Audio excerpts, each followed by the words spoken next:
Salut, moi c'est Guillaume Haché. Bienvenue dans 70 minutes avec.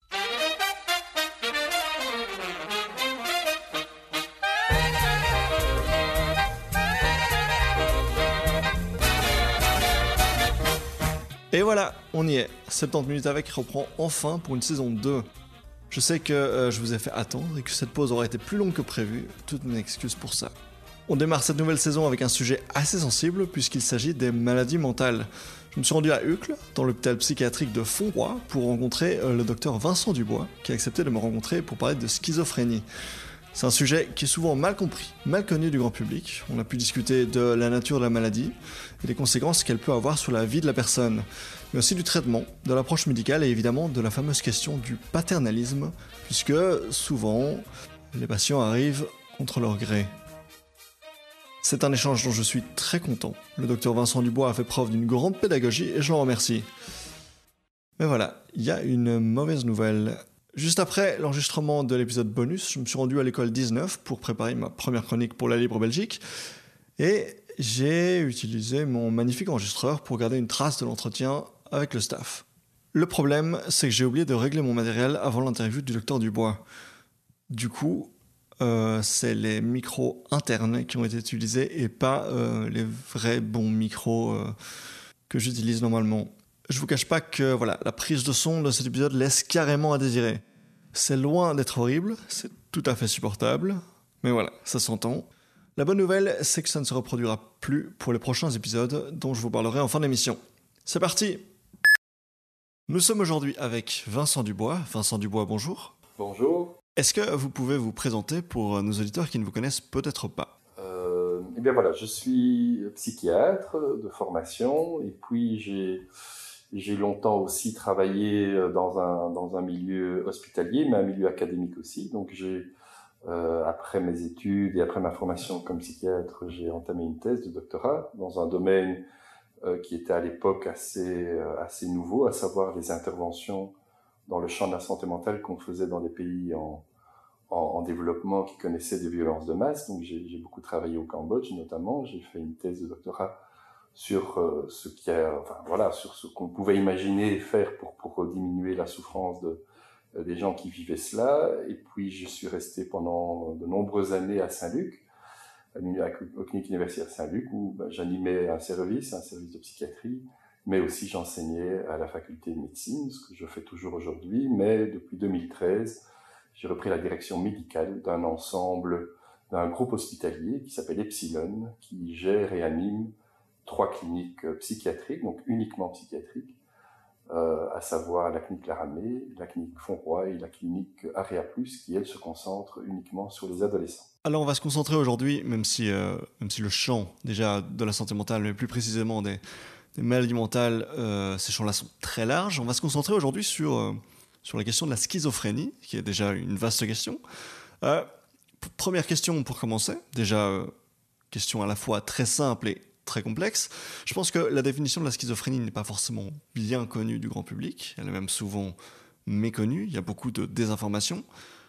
On a une mauvaise idée de ce que ça signifie. Comment est-ce que vous expliqueriez à un néophyte ce que c'est finalement la schizophrénie ? La schizophrénie, on peut quand même la décrire avant tout comme une maladie mentale. Quand on dit maladie, ça veut dire que c'est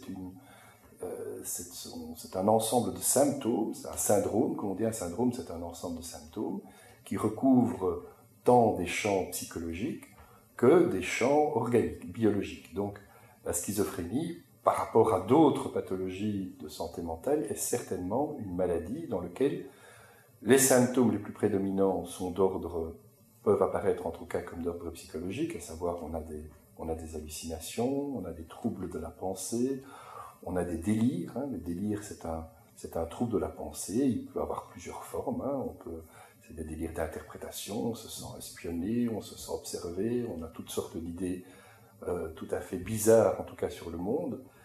Mais en même temps, on sait aujourd'hui que la schizophrénie a une part importante de dimension biologique, et on voit ces jeunes, parce que souvent ça arrive très jeune malheureusement, perdre des facultés importantes, ont des troubles cognitifs, comme on dit, donc vraiment les facultés cognitives sont atteintes, on voit aussi des ralentissements psychomoteurs, donc c'est une maladie C'est une des maladies les plus graves en psychiatrie, à savoir qu'elle débute souvent très jeune et elle va durer toute la vie. Elle est souvent en effet mal comprise, mal acceptée. Elle est tout aussi handicapante qu'un grave handicap physique ou mental. Mais néanmoins, dans le grand public, on a en effet, comme vous l'avez dit tout à l'heure, des impressions souvent très ambivalentes par rapport à ces pathologies. Pour avoir une meilleure idée de peut-être l'impact de cette maladie, le pourcentage de gens impactés par cette maladie, on parle de... On parle de 1% de la population. Donc c'est quand même, voilà, c'est une maladie, une vraie maladie dont on connaît bien la prévalence et l'incidence au niveau de la santé publique, une maladie qui a toujours existé, contrairement à la santé mentale, j'imagine qu'on en parlera, dont le champ n'a fait que s'étendre à travers l'histoire. La schizophrénie est décrite depuis la nuit des temps. On connaît des descriptions dans la littérature, dans les premiers traités médicaux. La schizophrénie est une maladie qui a toujours existé, dont la fréquence ne change pour finir pas tellement à travers les siècles, ce qui d'ailleurs nous fait dire que le versant biologique, la transmission biologique est sans doute assez forte. Plus que le facteur environnemental alors. Exactement. Mais néanmoins, donc la schizophrénie demeure assez constante à travers les siècles. Par contre, la manière dont elle va s'exprimer, la manière dont on va s'en occuper, tout ça, elle, par contre, va changer énormément à travers les âges. Mais donc, pour approfondir cette question-là, la question de la cause, la question de la source de la schizophrénie, est-ce qu'on a une réponse aujourd'hui, savoir si elle est génétique, savoir s'il y a un facteur héréditaire? Voilà, alors on est plus loin que par le passé, mais on n'est pas encore au bout, ça reste en grande partie assez mystérieux. On a des idées, on parle aujourd'hui de vulnérabilité génétique, de vulnérabilité biologique. On n'est pas dans des facteurs, je dirais, de cause à effet direct comme on pourrait espérer dans une meilleure compréhension. Donc ça reste un ensemble de facteurs de fragilité qui, dans un contexte particulier, vont s'exprimer. La vulnérabilité génétique aujourd'hui est mieux connue qu'avant, même si elle est beaucoup plus complexe qu'on l'imaginait. Elle touche à un ensemble de gènes, ce n'est pas qu'un seul gène. Comme je vous dis, elle est plutôt en ordre de fragilité que dans une cause directe. Elle exprime souvent une fragilité, mais qu'on retrouve dans des familles, qui touche aussi d'autres maladies. Donc on parle là de spectre, d'un spectre génétique, de fragilité génétique. Et puis bien sûr, on sait aussi qu'il y a vraisemblablement des hypothèses par rapport à une fragilité biologique. On a parlé même d'origine virale de la schizophrénie. Donc on a quelques éléments comme ça qui font en tout cas, qui assurent aujourd'hui que le versant en tout cas biologique de la schizophrénie est aujourd'hui indiscutable. Mais donc on sent bien que ça reste encore très flou, d'après ce que vous dites. C'est flou et certainement pas, ce n'est pas dans une causalité directe, c'est je crois un message, ça peut être frustrant pour ceux qui aimeraient vraiment, je dirais, comprendre les choses jusqu'au bout, ça laisse aussi une part de liberté importante par rapport aux patients, par rapport à la famille, en disant que voilà, même si cette fragilité existe, il y a encore pas mal de choses très importantes dans l'environnement qui peuvent profondément modifier une maladie qui viendrait à s'exprimer. Des choses comme le stress, la qualité des relations dans la famille, la manière dont on va traiter les choses au plus tôt. On sait aujourd'hui que la schizophrénie, ça se traite au plus tôt au mieux, puisque très vite les stigmates de la maladie, les stigmates sociaux, le stigma social, le fait de perdre des habilités sociales, de perdre un environnement, va certainement empirer l'évolution de la maladie. Donc c'est toutes des choses pour lesquelles on est aujourd'hui beaucoup plus précis. Il y a des pays d'ailleurs qui vont assez loin là-dedans, puisqu'ils font de la détection très très précoce, déjà dès les primaires. C'est des choses aujourd'hui qui sont parfois discutables, mais qui existent dans certains pays. Mais donc on peut être alors porteur de cette vulnérabilité, sans forcément en être conscient. Est-ce qu'on peut être porteur d'une maladie, voilà, d'une schizophrénie, je ne sais pas quel terme employer, mais qui est déclenché, qui est avéré, sans en être conscient, sans consulter des services médicaux et voilà, vivre sa vie schizophrène à l'extérieur de l'hôpital? Alors, c'est très difficile de répondre à ça. C'est une vraie question, parce qu'on s'est toujours dit qu'il y a certainement des gens, vous savez, la variété des vies et des personnalités et des teintes, je dirais, qu'on retrouve dans la population est certainement beaucoup plus vaste que ce que les médecins connaissent, puisqu'a priori, nous ne rencontrons que les gens qui, se sentent malades ou qui sont amenés par d'autres qui les trouvent malades. Mais à côté de ça, vous avez encore une quantité de gens qui, sans doute, ont des vies particulières, des vies peut-être un peu plus spéciales, qui ne sont pas forcément dans la norme, et qui traversent cela sans trop de difficultés. Mais néanmoins, puisqu'on parle de schizophrénie, c'est vrai que dans la majorité des cas, les problèmes arrivent soit de manière très brutale, hein, c'est ce qu'on appelle le fameux coup de tonnerre dans un ciel serein. C'est un jeune à la fin de son adolescence qui en très peu de temps va développer des symptômes parfois très aigus. Mais vous avez aussi des situations un peu plus complexes où on voit des jeunes qui déjà dès la fin des primaires, le début des humanités, ont des stigmates, hein, sont des jeunes qu'on retrouve au fond de la classe, qui n'ont pas beaucoup d'amis, qui ont parfois des comportements un peu étranges, un peu bizarres. C'est des jeunes dont on va se moquer. Et petit à petit, eh bien, se présenteront différents symptômes qui, à ce moment-là, rentrent dans un syndrome schizophrénique beaucoup plus lent, beaucoup plus latent, et qui est en général de pronostic un peu plus difficile. Je remarque que vous parlez de jeunes adultes. Est-ce que c'est à ce moment-là que la schizophrénie se présente ? Absolument. Donc la schizophrénie, par définition, est une maladie globalement de la fin de l'adolescence, enfin parfois même en pleine adolescence. Grosso modo, on parle d'un début entre 15 et 25 ans. D'accord, ok. Et une fois que le patient vient soit spontanément, soit en quelque sorte forcé de rentrer dans l'hôpital psychiatrique, comment est-ce que la schizophrénie est traitée à ce moment-là ? Donc c'est déjà, je me permets d'insister sur ce que vous venez de dire, à savoir que c'est déjà une étape très importante de la manière dont il va venir aux soins.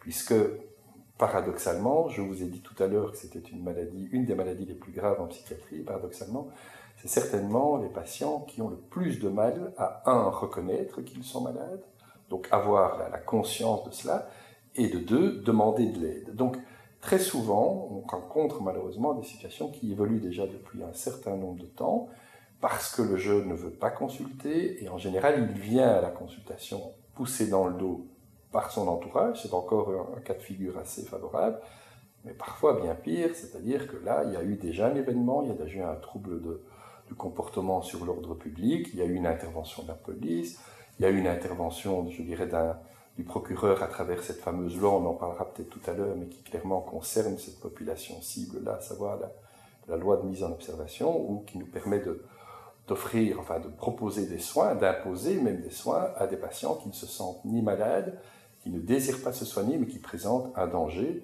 pour eux-mêmes d'abord, c'est souvent ça l'histoire, l'esprit de la loi, mais parfois aussi pour les autres. Et donc, on rencontre ces jeunes dans une situation plus ou moins favorable dès le départ, et je dirais que la première chose à faire est quand même souvent de devoir, je dirais, manager, gérer les symptômes qui sont parfois extrêmement bruyants, comme on dit.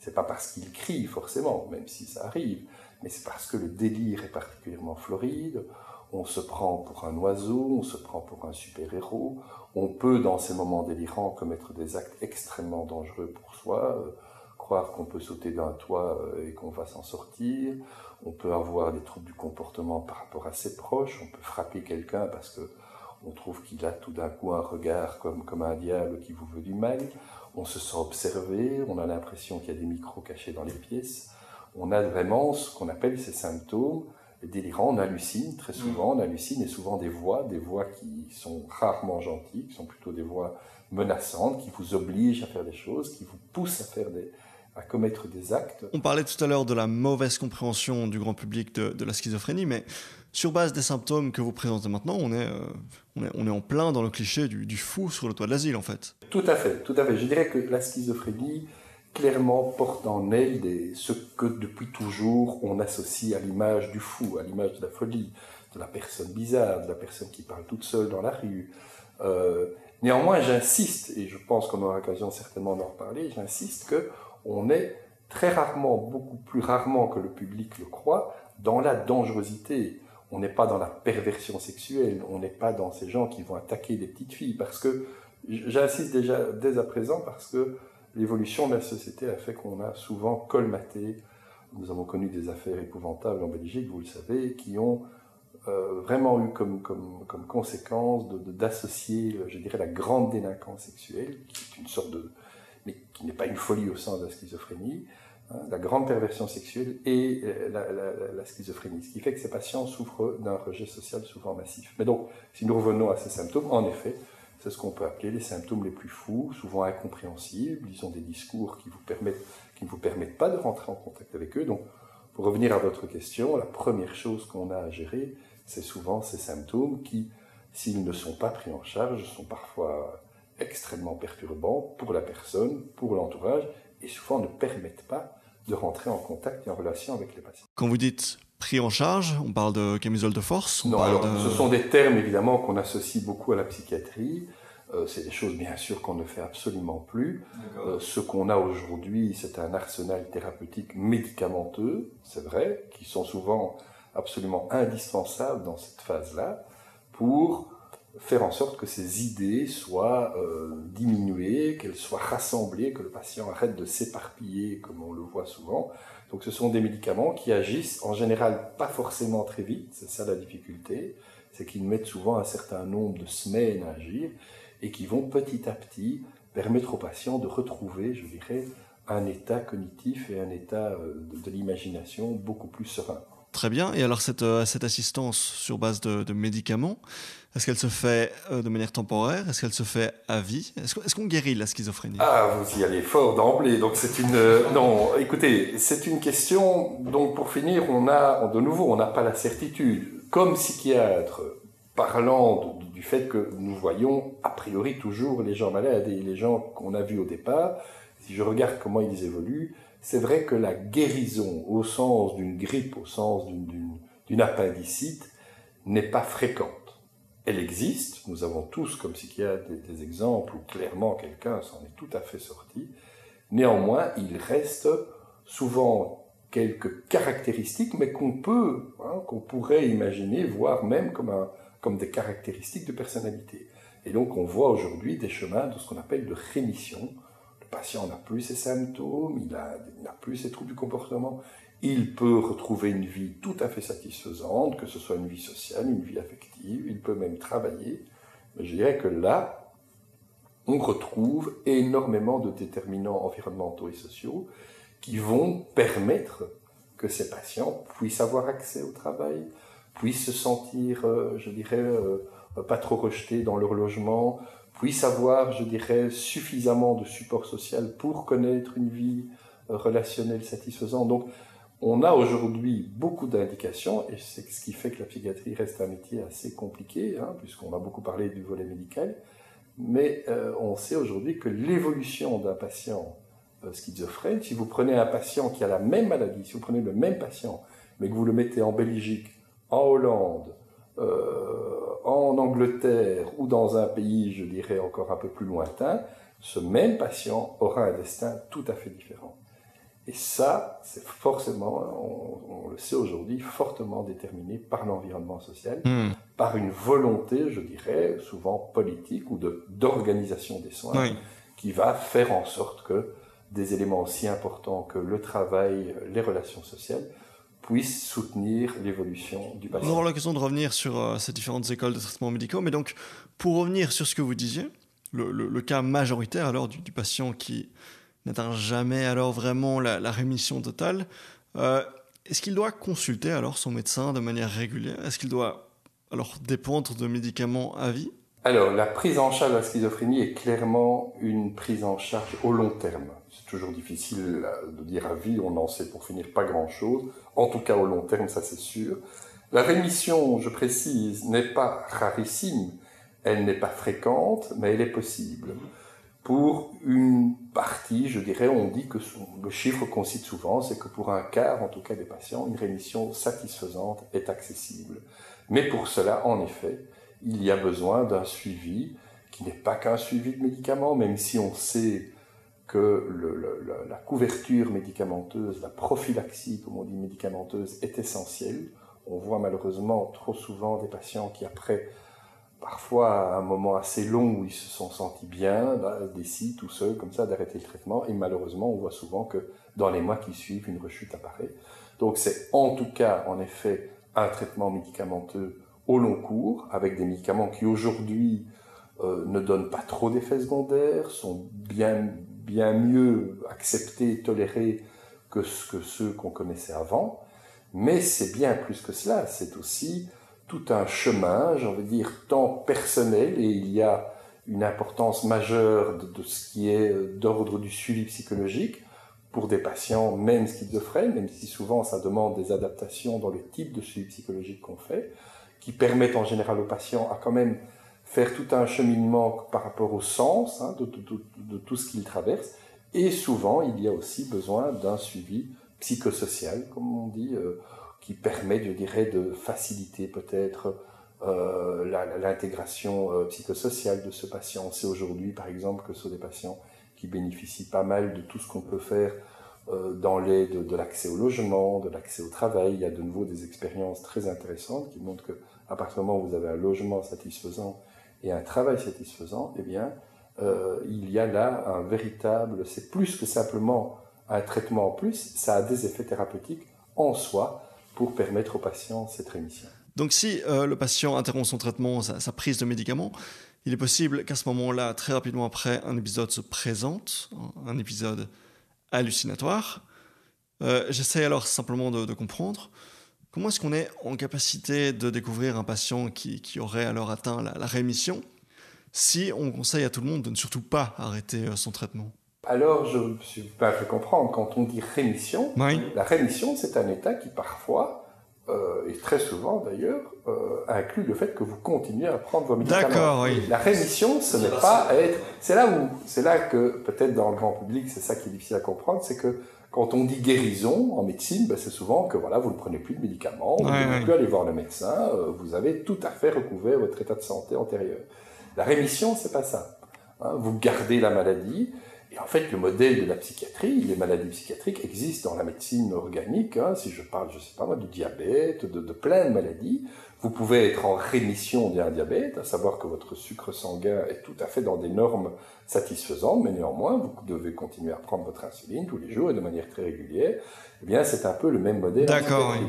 Pour une grande partie de nos pathologies, certainement les maladies psychiatriques les plus lourdes, quand on dit une rémission, c'est pas de symptômes, un état d'intégration psychosociale satisfaisant, une vie quasi normale. Néanmoins, ceci est permis parce que, comme je vous l'ai dit, les médicaments sont toujours présents, le suivi psychologique est toujours présent, le suivi psychosocial est toujours présent. Donc ça, c'est le schéma de la rémission. C'est plus qu'un schéma, c'est une réalité qui permet à une partie qui n'est pas si petite que cela, même s'il y a toujours un discours un peu défaitiste dans le grand public, qui n'est pas si petite que ça, qui permettent à nos patients de vivre une vie quasi normale. D'accord, effectivement. Là, vous remettez un petit peu les pendules à l'heure et c'est effectivement beaucoup plus clair maintenant que vous avez fait la différence entre rémission et guérison.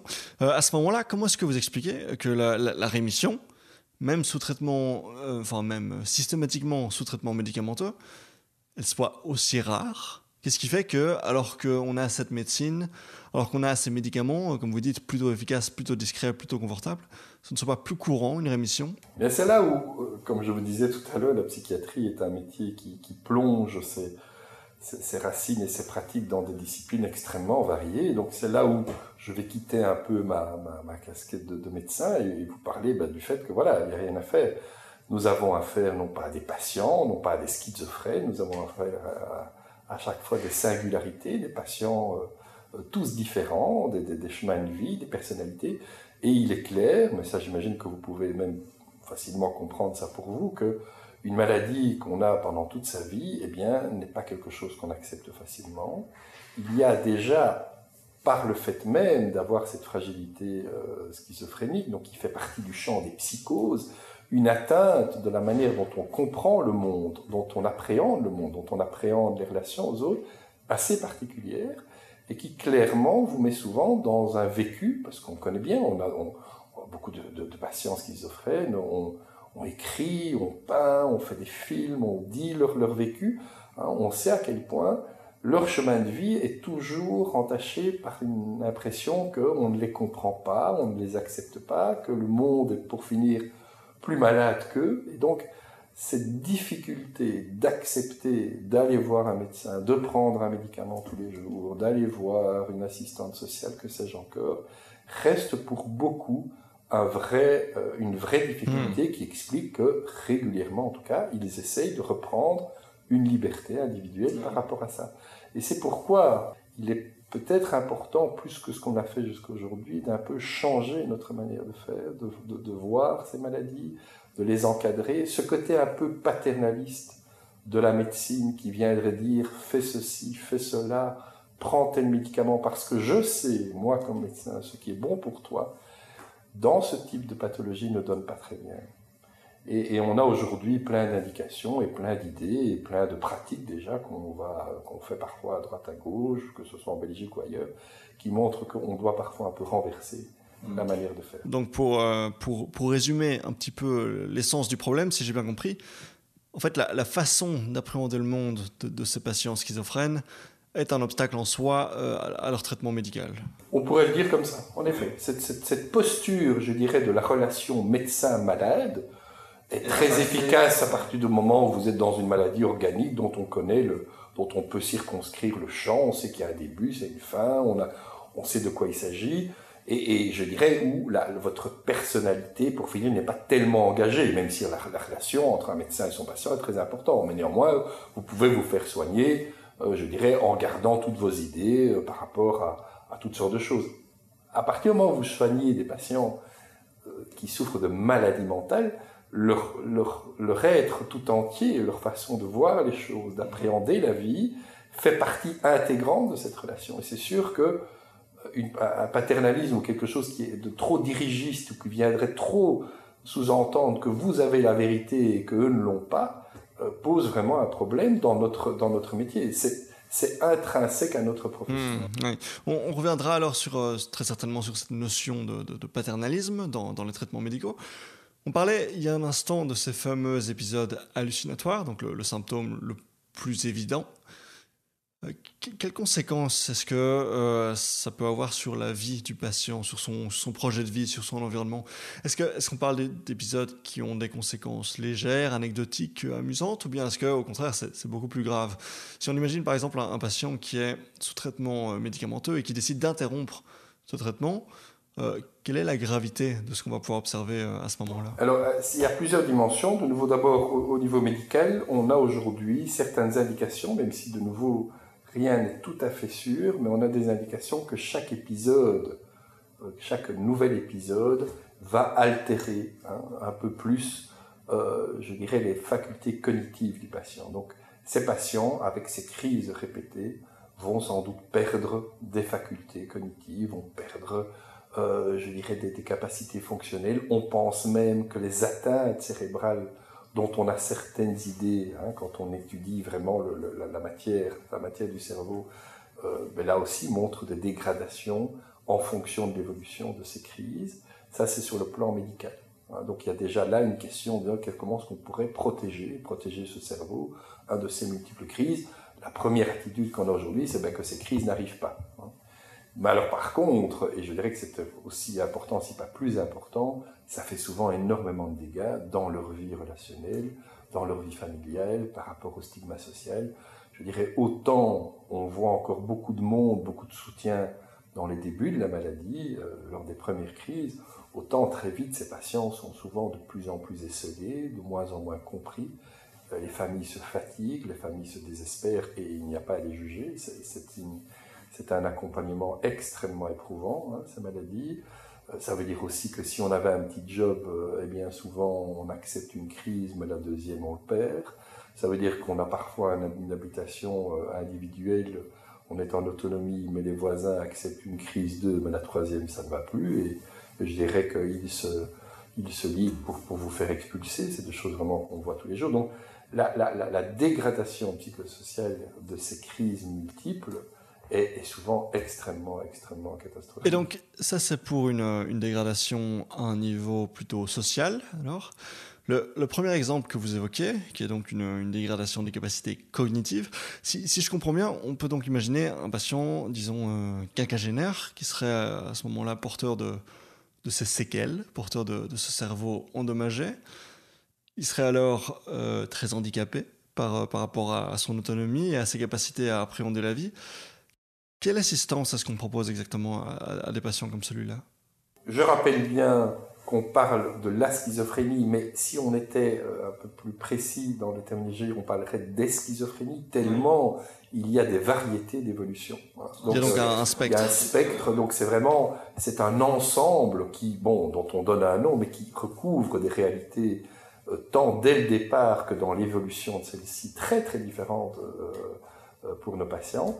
Donc ceux qui ont la malchance, je dirais, d'évaluer de manière ce qu'on appelle déficitaire, c'est-à-dire qu'avec les épisodes, ces déficits cognitifs, ces pertes de facultés sont à l'avant-plan. En effet, parfois, autour de la cinquantaine, se retrouvent dans des difficultés d'autonomie, de vie très difficiles. Alors là, on peut parler, je dirais, de l'histoire de la psychiatrie. L'histoire de la psychiatrie, et particulièrement en Belgique, sachez que la Belgique est un des pays qui a le taux de lits psychiatriques par tête d'habitants le plus élevé au monde.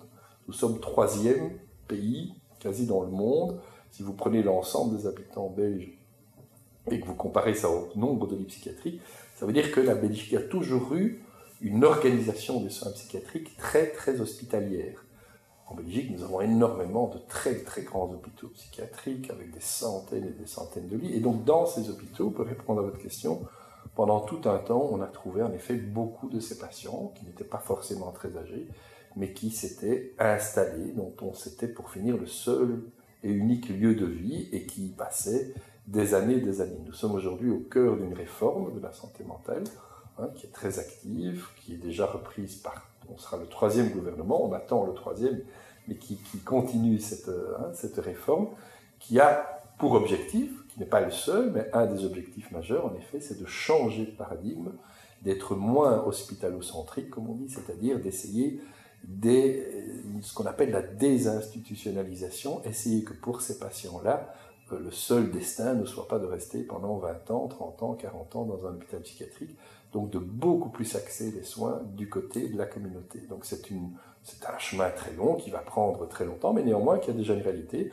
On trouve beaucoup de ces anciens services, chroniques comme on appelait, qui ont gelé leurs lits, ils ne les ont pas tout à fait fermés, mais on leur a permis de garder les moyens humains, les infirmiers, les soins, tout ça, mais de faire ces soins dans la communauté.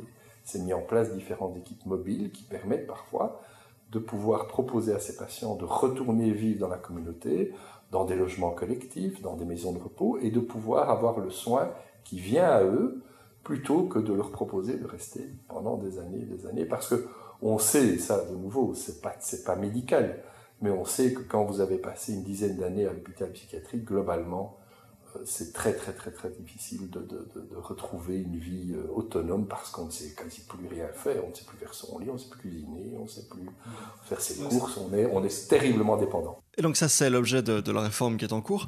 À ce stade, on en est où? Qu'est-ce qu'il reste à faire? Il reste beaucoup de choses à faire. D'abord, les hôpitaux, comme je vous ai dit, ont diminué le nombre de lits, mais en ont encore beaucoup. Il y a clairement encore un taux d'hospitalisation, je dirais, en Belgique, qui pose encore question. D'autres pays font autrement. Mais néanmoins, ce qu'il faut, c'est habituer petit à petit l'ensemble des soignants, de ceux qui s'occupent de ces patients, à être dans un réflexe moins hospitalier, d'hospitaliser peut-être moins vite, moins longtemps. Il y a aussi toute la question de qu'est-ce qu'on fait à l'hôpital. Donc il faut ce qu'on appelle intensifier sans doute les soins hospitaliers. Il faudrait que quand vous y rentriez, eh bien, les choses soient faites plus rapidement, que vous ayez plus accès à plus de soignants pour une période limitée et qui vous permet à ce moment-là de retrouver plus rapidement votre lieu de vie, sachant que tout ce que vous accumulez souvent à l'hôpital va, entre guillemets, mettre en danger vos capacités à revivre dans la communauté. Vous disiez, il y a en Belgique beaucoup de lits d'hôpitaux par personne. Est-ce qu'il y a une raison historique derrière ça? Est-ce qu'on connaît l'explication de cette différence, de cette particularité? Tout à fait. Je vous encourage et vos auditeurs d'aller voir un magnifique musée qui s'appelle le musée du docteur Guillain, qui se trouve à Gand, et qui d'ailleurs explique bien toute la genèse de la psychiatrie belge, qui a débuté surtout en Flandre, puisque c'est un chanoine, donc c'est un peu après la Révolution française, donc vous voyez que ça remonte à longtemps. C'est un peu l'union d'une charité, à l'époque, d'une charité chrétienne, hein, donc de ce fait de se soucier des misérables, qui s'est associée à une vision assez progressiste de la médecine, le fameux docteur Guillain, qui était un médecin gantois.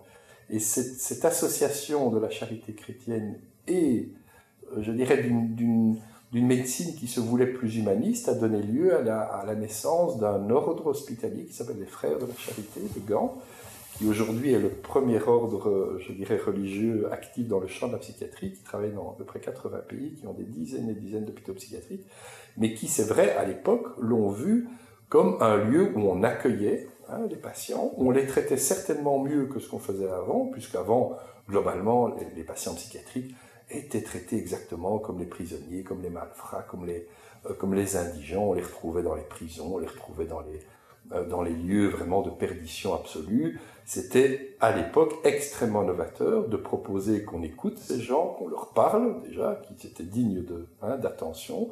Et puis sont nés toutes sortes de traitements qui aujourd'hui évidemment apparaissent tout à fait désuets, voire incompréhensibles, mais néanmoins c'est un mouvement qui est né à cette époque-là, beaucoup en Flandre, et qui a donné lieu à la création d'importantes structures d'accueil, ces grands hôpitaux qu'on appelait avant asiles, qu'on n'appelle plus asiles, qui ont eu certainement des vertus. Moi, je crois qu'il ne faut pas faire l'histoire avec notre casquette aujourd'hui.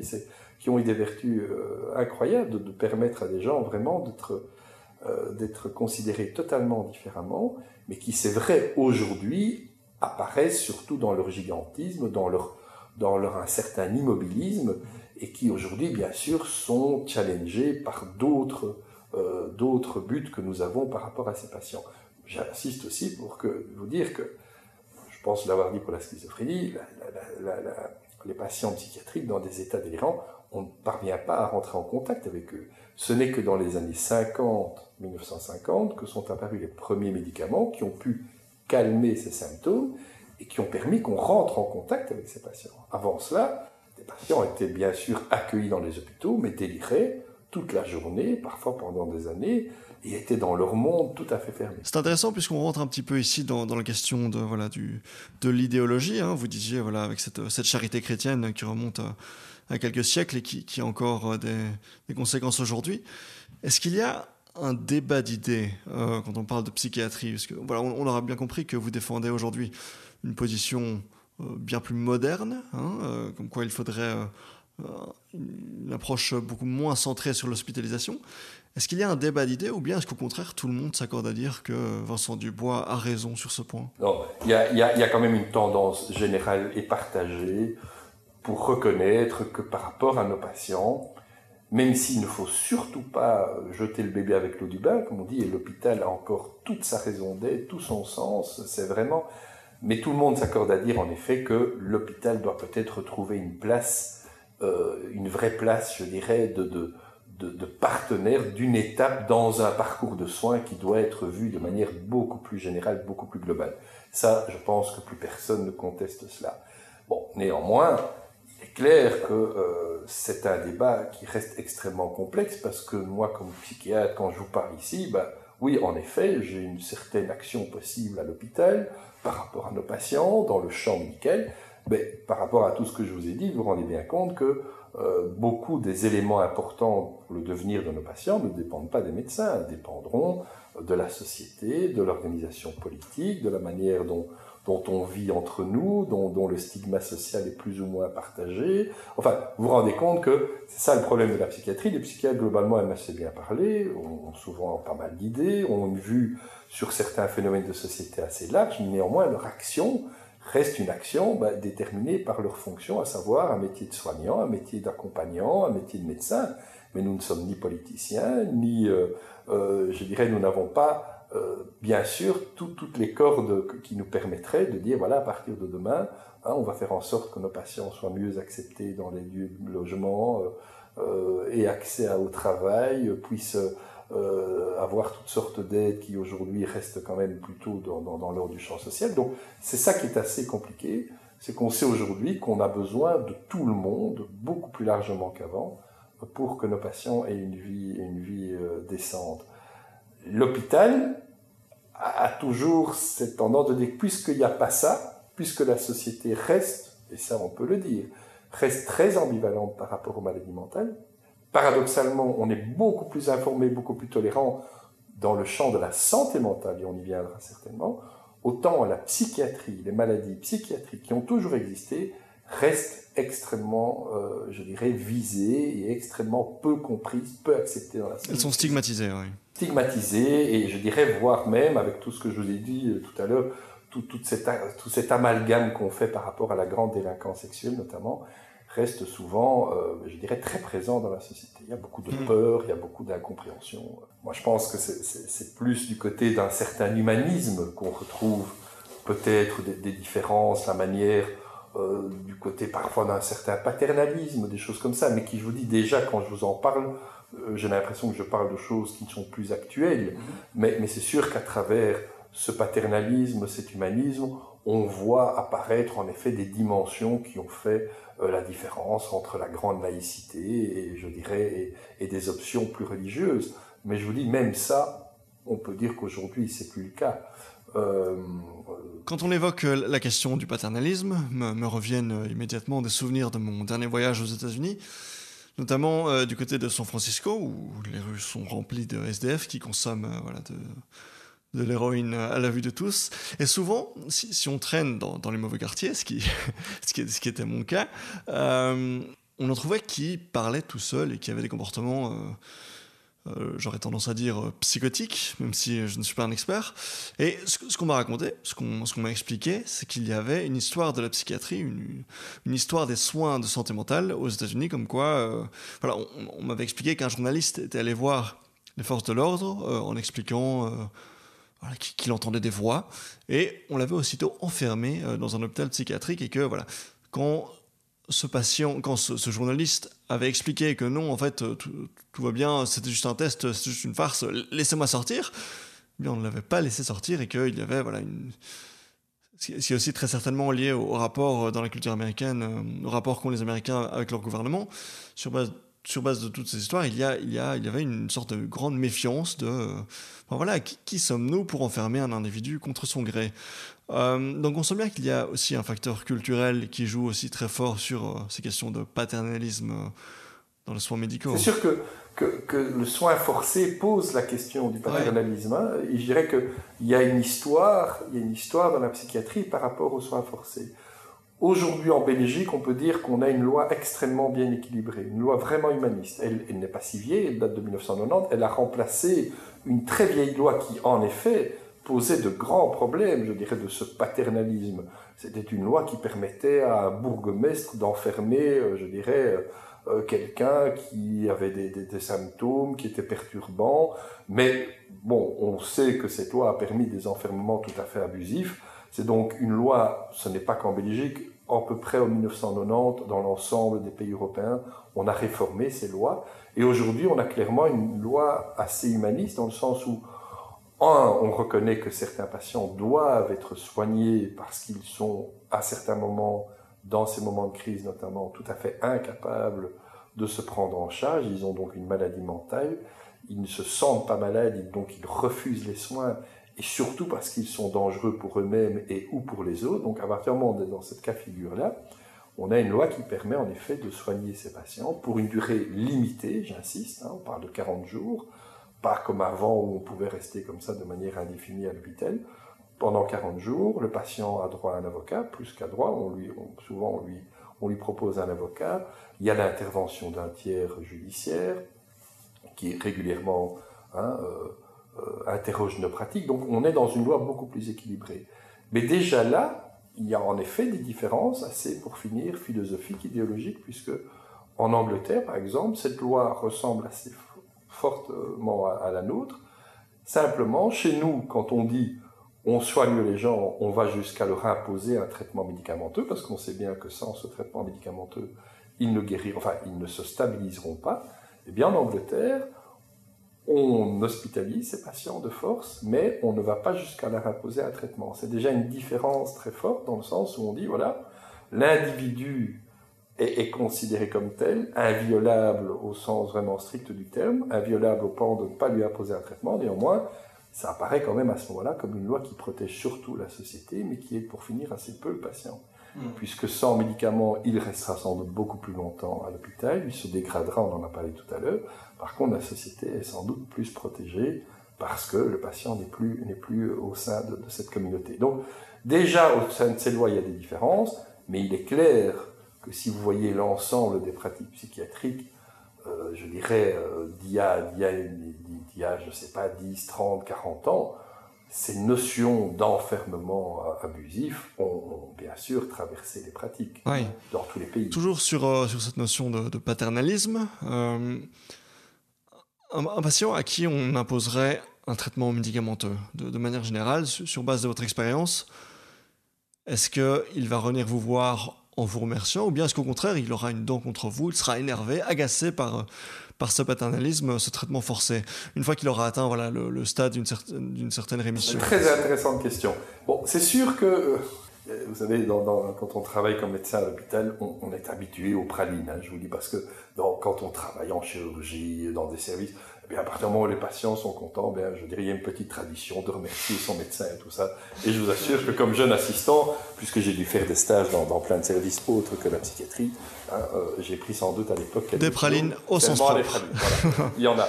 En psychiatrie, c'est très différent. En fait, c'est vrai que la majorité de nos patients ne vont pas vous en vouloir, mais ne vont pas forcément vous remercier dans le sens où ils vivent souvent des choses très difficiles à l'hôpital, ils vivent des choses très, très difficiles au niveau émotionnel, au niveau personnel. Et je dirais que on peut comprendre quand on s'en sort que c'est pas forcément ce qu'on préfère se souvenir de sa vie. On est parfois un petit peu oublieux, je veux dire, de ce qui s'est passé. On reconnaît souvent que on a été bien pris en charge, que ça a été utile, mais c'est clairement pas l'épisode qu'on garde le plus en avant dans sa vie. Par rapport aux soins contraints, c'est encore plus compliqué. Ça, vous l'avez bien noté.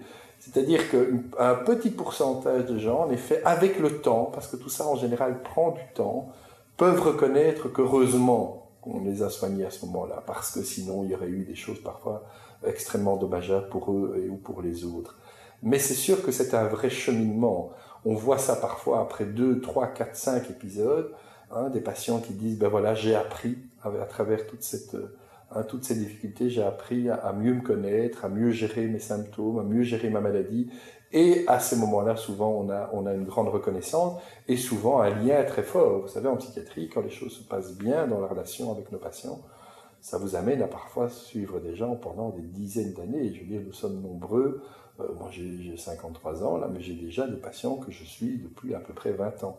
Donc, c'est des choses qui nous rapprochent, je dirais, de ce qu'on peut connaître en médecine générale ou dans toute cette médecine qui n'est pas axée que sur la guérison, mais qui est plus à voir, je dirais, les trajets de vie comme des accompagnements médicaux de différentes difficultés qui ont des moments plus difficiles, des moments meilleurs. Et donc, on a en même temps beaucoup de joie de voir ces patients qui vous suivent à travers leur évolution, qui sont souvent remerciants, mais qui clairement ne sont peut-être pas les patients. Je dis souvent à des jeunes si vous cherchez vraiment la reconnaissance immédiate de vos patients, c'est pas la psychiatrie que vous devez faire, ça c'est sûr. It's a thankless job. Voilà, ok. Et à ce moment-là, est-ce que... Enfin, ce métier, de l'extérieur, évidemment, c'est difficile de juger, mais on a le sentiment que c'est un métier qui doit être pesant psychologiquement pour vous, le médecin. On voit des choses qui ne sont pas forcément faciles à voir, ne pas être remercié à la fin pour ce que ça vaut.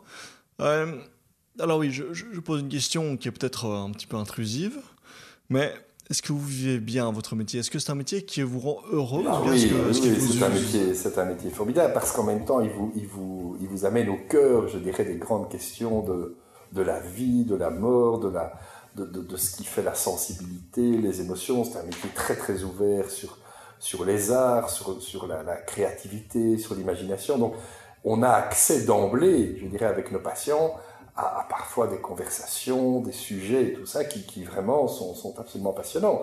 Donc je dirais que oui, c'est un métier dur émotionnellement, même si je pense qu'il y a beaucoup de métiers durs en médecine, il n'y a rien à faire, les médecins, a priori, à part les obstétriciens qui donnent la vie, qui assistent à la naissance, on est quand même toujours du côté de la maladie, on vient vous voir parce que ça ne va pas, ceci, cela, c'est des petits ou des grands mots, mais néanmoins, ça, il y a déjà d'office un rapport à la problématisation de la vie, je dirais, qui ancre toute la vocation médicale.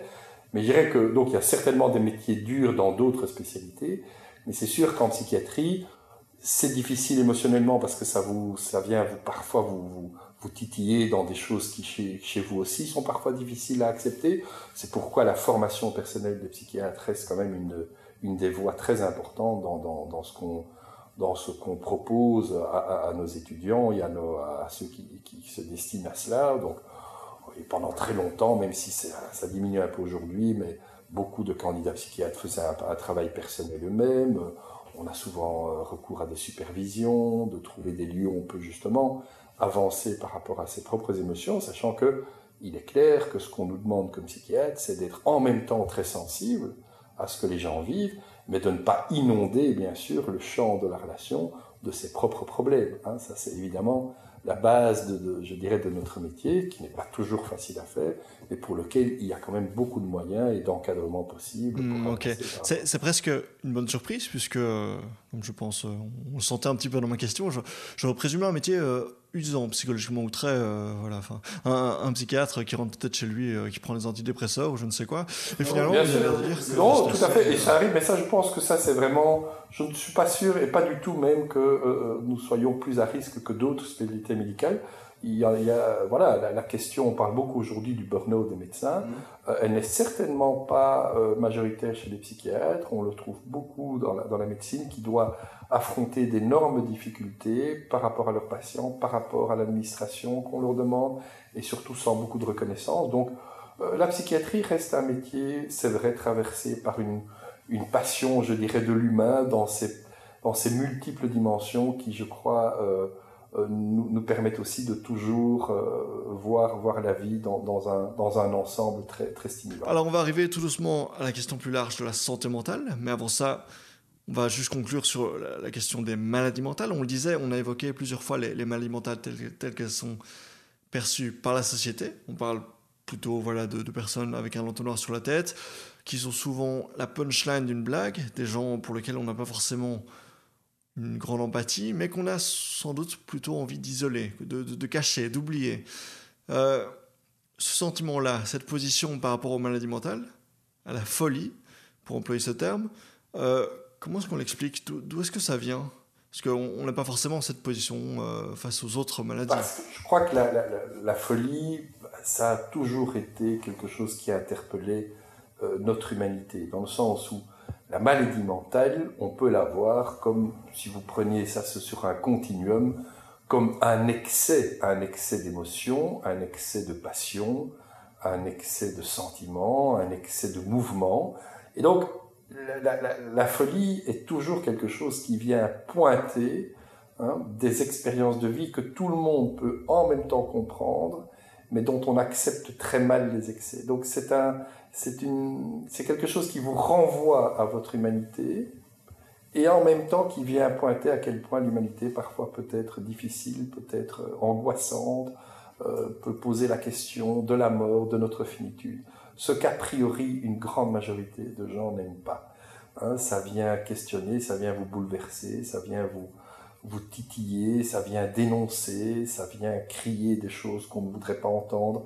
Donc le rapport à la folie a toujours été en même temps traversé par un mouvement de fascination, et ça, si vous regardez le rapport à la folie, elle est partout, dans la manière dont dans les arts, dans la musique, donc elle a en même temps une puissance d'attraction énorme, et en même temps, elle fait très peur, elle dérange, et donc toute l'histoire du rapport à cette folie à travers les siècles est toujours, je dirais, ancrée dans cette ambivalence, dans ce double mouvement de fascination, mais très vite aussi d'isolement, de rejet, d'exclusion, pour contenter, je dirais, ce qui nous rassure. Très bien, mais alors je crois qu'à plusieurs reprises dans notre entretien, vous avez évoqué la question plus large de la santé mentale. Un commentaire à faire à ce sujet, peut-être ? La santé mentale, c'est parce que c'est un terme où, vous voyez, les mots nous déterminent. Le langage est absolument important dans ces champs-là.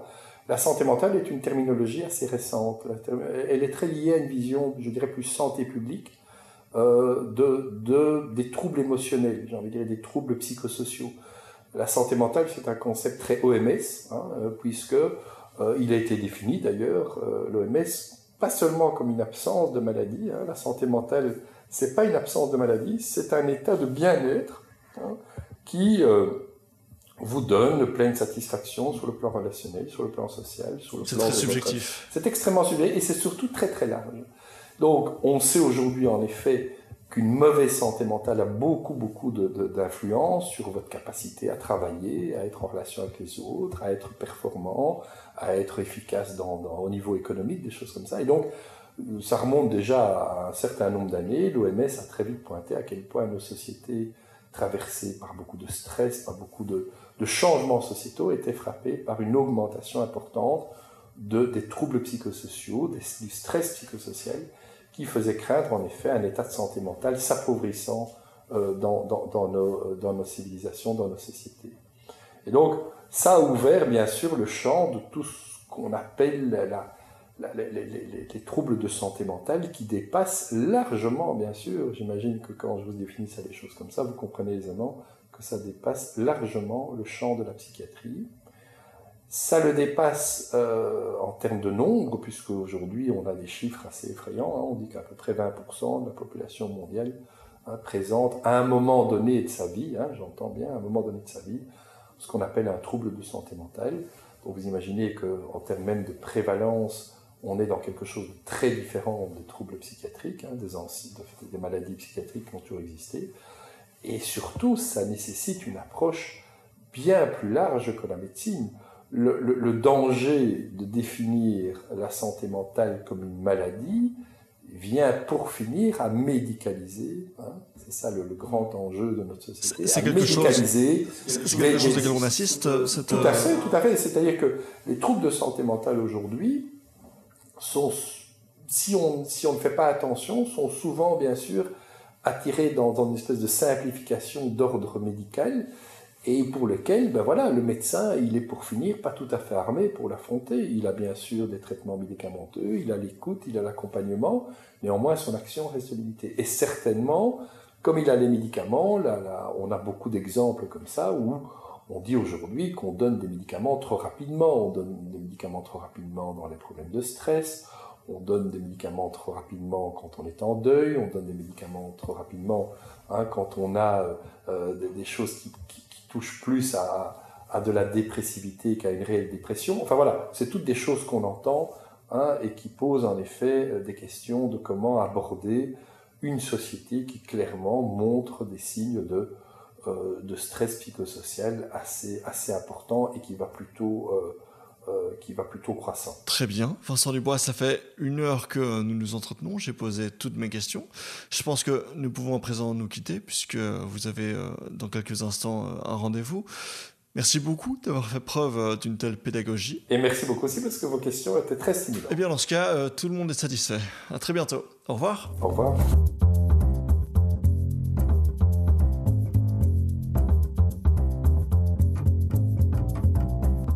Et c'est déjà tout pour cet épisode avec Vincent Dubois. Un grand merci à lui pour le temps qu'il m'a accordé et encore une fois je suis sincèrement désolé pour le problème de son que vous avez pu constater.